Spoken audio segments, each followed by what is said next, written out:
If you're watching this the day it came out, then I am currently at MetroCon 2015, and by now I've probably hung out a little bit and possibly interviewed Scott McNeil for like the umpteenth time. So I thought it was appropriate to cover one of Scott's characters, and who better than his most famous one? This is the Universe 2 version of Beast Wars Dinobot. I've had a love-hate relationship with this toy for quite a while, and I know a lot of people who do.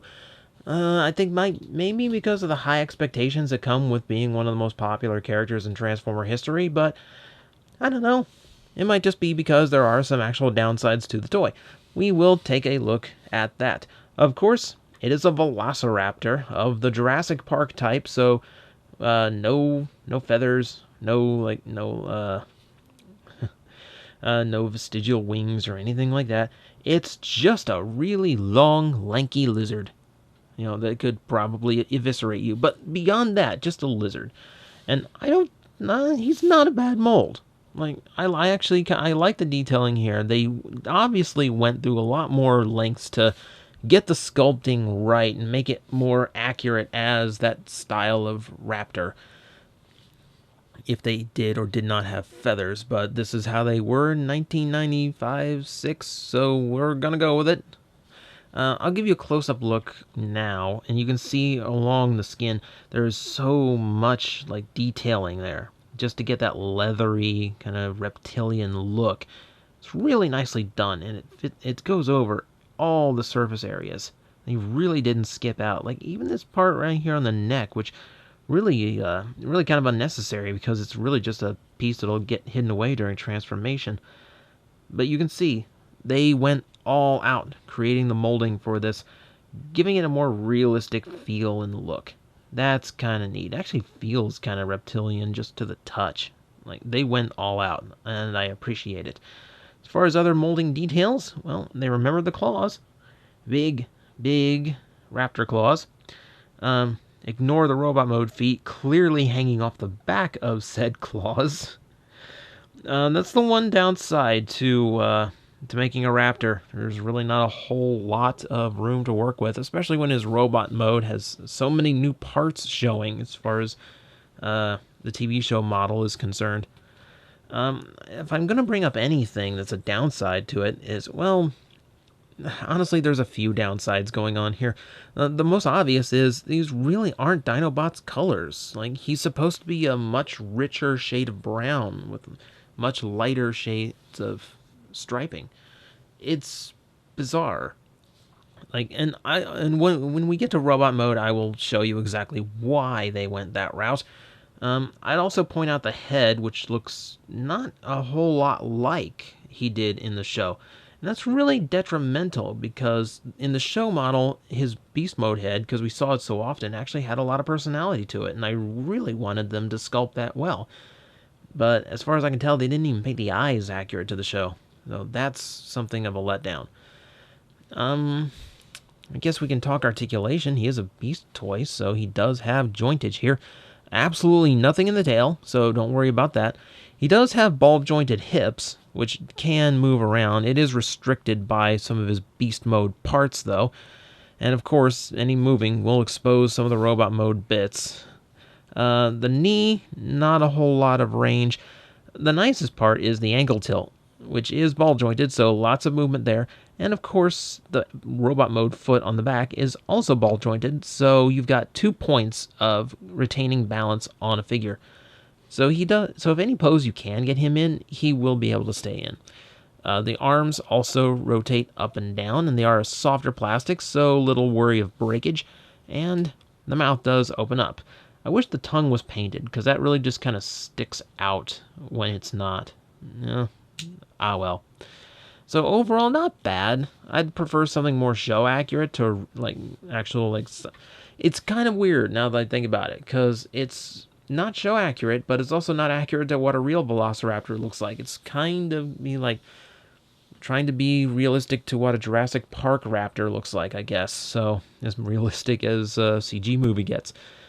So we're going to transform him now, and something that is noteworthy about him is a lot of the engineering has changed. The legs here are going to become the robot mode legs, and instead of having his these big like legs, like lower legs, like tucked up under his beast mode chest. Instead, the arms are tucked up, which is very obvious from the front. But you will see that as we go on. First, we need to get rid of this tail, which unplugs like so, and we'll set it aside for now, leaving just this hunk of raptor. We'll go ahead and transform him down. We'll start by folding these down so we can get some room to work on the legs. Thanks. Rotate these down on the ball joints, and these will hang on, get the arms out of the way, and then we can rotate these down. Now we can get the arms out and fold them out to the side. And with those out of the way, we can close up this section, fold these back up to create some kind of side pieces to the torso. Looking a little, hang on, it's looking a little bit loose, but we'll get there. We'll go back to the feet for now, and we'll rotate them all the way around and rotate the robot mode feet like so to create that look. Here's a nice little detail. We're going to flip out some fake bones, and this is something that really helps recreate the look of his robot mode. And a little bit tricky to get out, but nothing like too horrible. So we rotate those to the back and fold the bones forward. That creates that little carapace and that little, well, not carapace, but a little rib cage look that a lot of his parts had. They are annoying to get out because they are a softer plastic, so your thumbnail really doesn't want to pull them out.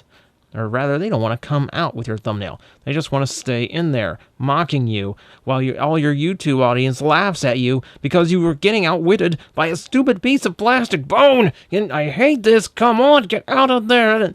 So it comes out just like that. Clips in, folds down. There we go. And we have some very Dinobot-ish looking legs now. Goody.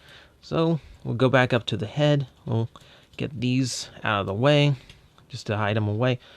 And we will take the Dynamo Head down. Fold it all the way down. This is the part where it gets a little bit weird because it's kind of hard to get things to kind of come together around here. There's not a whole lot pegging all of this together. As you can see, it's just kind of hollow gap in there. And this just kind of folds down like that. And trying, like, 2 in a row, really? Two reviews in a row. I was trying to make sure I wasn't missing a step because things seemed quite loosey-goosey. Oh, well. We'll go with it for what it is. Here we have the robot mode without any parts broken off. Jeez, my mailbox is going to be so weird to go through when I get back. So there we go. We'll show you Beast Wars Dinobot in his robot mode. And you'll notice he's kind of show accurate in that he's kind of thin. You know, and of course that's because he is the raptor. But at the same time, he does miss some of that bulk and muscle that he's like supposed to have. Like, he's a little bit off here. But that's probably not what you notice about him being off. And to give you a close-up look of the head, we'll show you a lot of reason why. So the head sculpt itself is pretty good. It's very Dinobot, and it doesn't have the mouth plate that the original toy did. So it automatically wins extra points there. You will also notice it's molded in gold plastic instead of bronze, and the blue from the show has been replaced with purple. Yeah, that is because they, well, at the time they were really squeamish about releasing too many Autobots or Decepticons and, you know, like oversaturating one side or the other, you know, as opposed to, like, you know, Transformers RID right now, where there's, as of this video, one deluxe Decepticon released. So they released a Cheetor toy around the same time. So they had a Maximal on the shelf. So they wanted a Predacon, but rather than come up with, a new toy for, say, Waspinator or Pterosaur or something like that. No, let's like strike the biggest iron we can, and that would be Dinobot. And then they just made him, they just released him as a Predacon, since he was a Predacon to begin with in the show. And we can actually replicate that by spinning this little tumbler thing around in his chest, which will flip from Maximal to Predacon. A neat little gimmick. A little bit of faction switching. I like toys with faction switching gimmicks. But in order to facilitate the fact that he is a Predacon in the toy line, Hasbro decided to evil him up. So he's got a much more, I don't know, like a brighter shade of gold than he used to, and purple, and that's why his Dino Mode colors are so dull, and it comes off looking like a shattered glass toy. In fact, I think Fun Pub actually did turn this into a shattered glass Dinobot, because that's exactly what it looks like. It looks like Dinobot who just fell into the wrong dimension or something. Because it's supposed to look more evil, but that's not how he looked as a Predacon. So it's like horribly inaccurate, and it's really upsetting. We'll go into what actually is good on the toy. I mean, you can see there's a lot of extra details going on now. The thighs are painted well. You can see they did remember how his hands looked in the show. So 3 fingers on one side, 2 fingers on the other, and they are hinged, so they do close up. But if you're not a fan of that, you also can fold out a traditional looking fist, which that's a really nice design detail. And if they had ever repainted the toy, would have really been would have been a really good point to make. And then they didn't, so whatever. And then I really like the bone details too.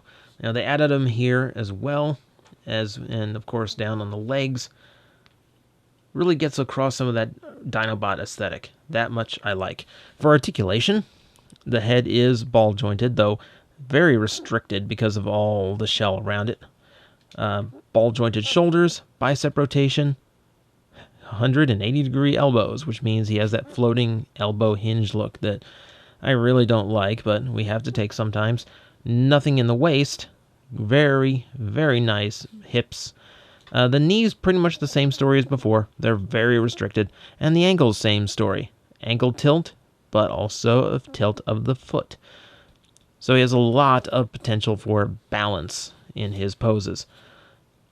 So he does very good for himself. I'm happy with the articulation on Dinobot. It's one of the things the toy got really, really right. Something else that it got right was the tail still does everything it used to.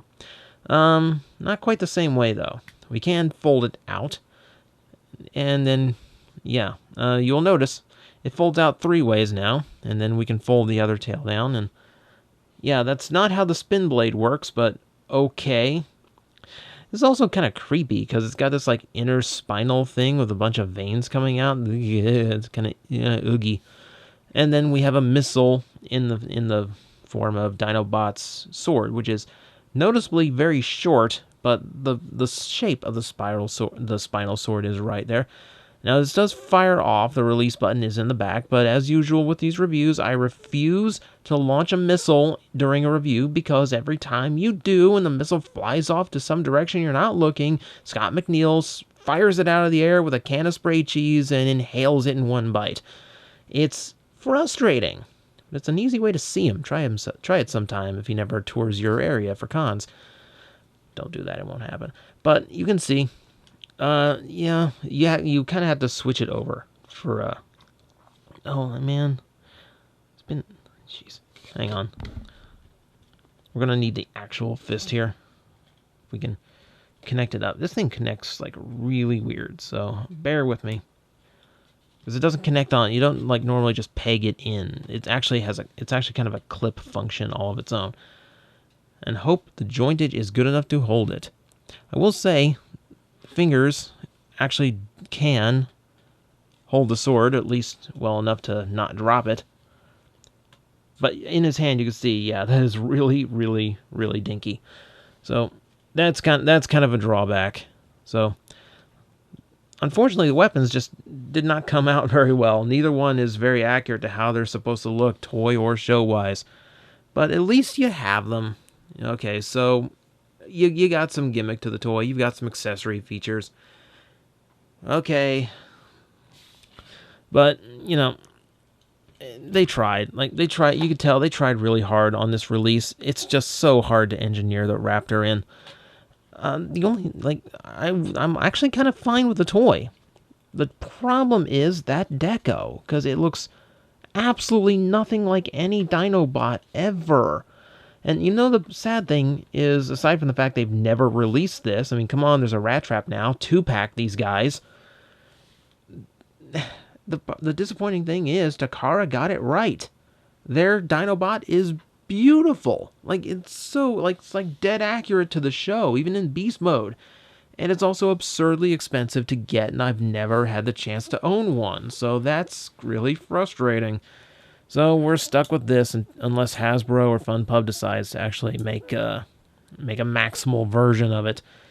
It was a nice toy for the time. It's kind of aged, and it really, really misses the mark on some things. I just don't know why they didn't keep the normal colors. Well, at least Dinobot got some attention. Look how long it took Rhinox to get a new toy.